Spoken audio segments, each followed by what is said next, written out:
আসসালামু আলাইকুম দর্শক, যে বা যারা যেখান থেকে দেখছেন সকলকে ধন্যবাদ জানিয়ে শুরু করছি। দর্শক, প্রতিদিনের মতো আজকে আবারও একটা ব্রেকিং খবর নিয়ে আপনাদের মাঝে উপস্থিত হয়েছে। তবে দর্শক, আজকের ব্রেকিং খবরটা হচ্ছে সাবেক প্রধানমন্ত্রী শেখ হাসিনার অবস্থান নিয়ে।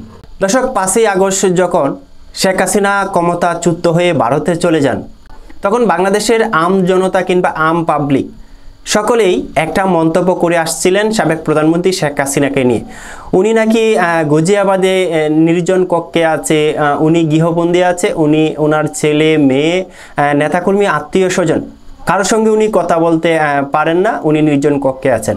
দর্শক, অবশেষে আপনাদের এই ধারণাটা ভুল। আমি আজকের নিউজের মাধ্যমে আপনাদেরকে প্রমাণ করে দিচ্ছি এবং একটা গুড নিউজ এই খবরের মধ্যে পাবেন। যারা আওয়ামী লীগের রাজনীতি করেন তাদের জন্য কিছুটা হলেও আজকের নিউজটা কিছুটা স্বস্তির। আমি আবারও বলছি, ছাত্র জনতার তুমুল বিক্ষোভের মুখে গত 5 আগস্ট প্রধানমন্ত্রীর পদ থেকে ক্ষমতাচ্যুত হন শেখ হাসিনা। সেই দিনেই সামরিক হেলিকপ্টার করে ভারতে পালাতে বাধ্য হন তিনি। এরপর থেকে ভারতেই অবস্থান করছেন সাবেক এই প্রধানমন্ত্রী। তবে ভারতের কোথায় অবস্থান করছেন শেখ হাসিনা সেই সম্পর্কে এখন পর্যন্ত নির্দিষ্ট কোনো তথ্য নেই। এছাড়া এই নিয়ে ভারত সরকারের পক্ষ থেকে কিছু বলা হচ্ছে না। এমন পরিস্থিতিতে শেখ হাসিনার অবস্থান নিয়ে সংবাদ প্রকাশ করেছে ব্রিটিশ সংবাদ মাধ্যম ফিনান্সিয়াল টাইমস। সংবাদ মাধ্যমটির পক্ষ থেকে বলা হয়েছে, ভারতের রাজধানী দিল্লিতে মেয়ের সঙ্গে থাকছেন শেখ হাসিনা। তাকে তার দলবল নিয়ে দিল্লির অন্যতম অভিজাত পার্ক লুদি গার্ডেনে ঘুরতে দেখা গেছে। এছাড়া খবরে দাবি করা হয়েছে শেখ হাসিনা ভারতীয় সরকারের একটি সেফ হাউজে রয়েছেন। তিনি তার মেয়ে সাইমা অজেদের সঙ্গে থাকছেন।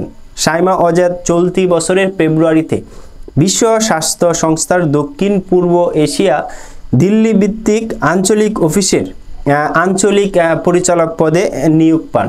এদিকে বাংলাদেশের অন্তর্বর্তীকালীন সরকারের আইন, বিচার ও সংসদ বিষয়ক উপদেষ্টা আসিফ নজরুল ফিনান্সিয়াল টাইমসকে বলেছেন, ভারতের সঙ্গে স্বাক্ষরিত চুক্তি অনুযায়ী আমরা তাকে বাংলাদেশের কাছে প্রত্যর্পণের দাবি জানাতে পারি।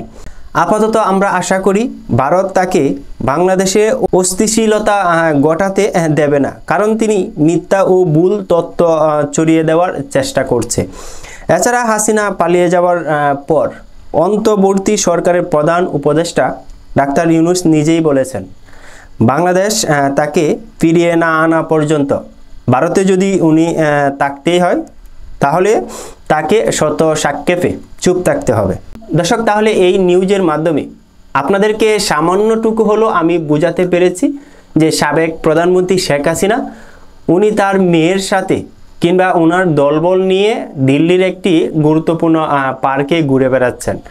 অনেকেই বলছেন মেয়েকে নিয়ে শপিং করছেন, আবার মেয়ের সাথে একসাথে শেখ হাসিনা থাকছেন। দর্শক, ভারত সরকার প্রধানমন্ত্রী শেখ হাসিনার জন্য অনেক করেছে এবং এখনও করছে। বিশ্ব স্বাস্থ্য সংস্থার যে একটি মিটিং, এই মিটিংটি কিন্তু বাংলাদেশে বসার কথা ছিল। 5 তারিখ যখন প্রধানমন্ত্রী ক্ষমতাচ্যুত হয়ে ভারতে যান, তারপর ভারত সরকার অনেক কৌশলে বাংলাদেশের বিশ্ব স্বাস্থ্য সংস্থার এশিয়া ভিত্তিক বৈঠকটি উনি দিল্লি নিয়ে গেছেন ভারত সরকার, যাতে মা মেয়ের একসাথে থাকতে পারে কিংবা তারা কথা বিনিময় করতে পারে। এই কারণে আমি বলছি ভারত সরকার বাংলাদেশ সাবেক প্রধানমন্ত্রী শেখ হাসিনার জন্য অনেক কিছু করেছেন এবং আরও কিছু করবেন বলে আশা করছে আওয়ামী লীগ সকল অঙ্গ সংগঠনের নেতাকর্মীরা।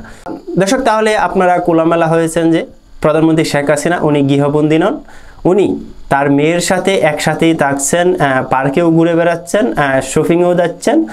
দর্শক, ক্ষুদ্র মানুষ হিসেবে যেটুকু পেরেছি আপনাদেরকে বুঝিয়েছি। আজকের মতো এই পর্যন্তই। সকলে সুস্বাস্থ্য কামনা করছি। আসসালামু আলাইকুম।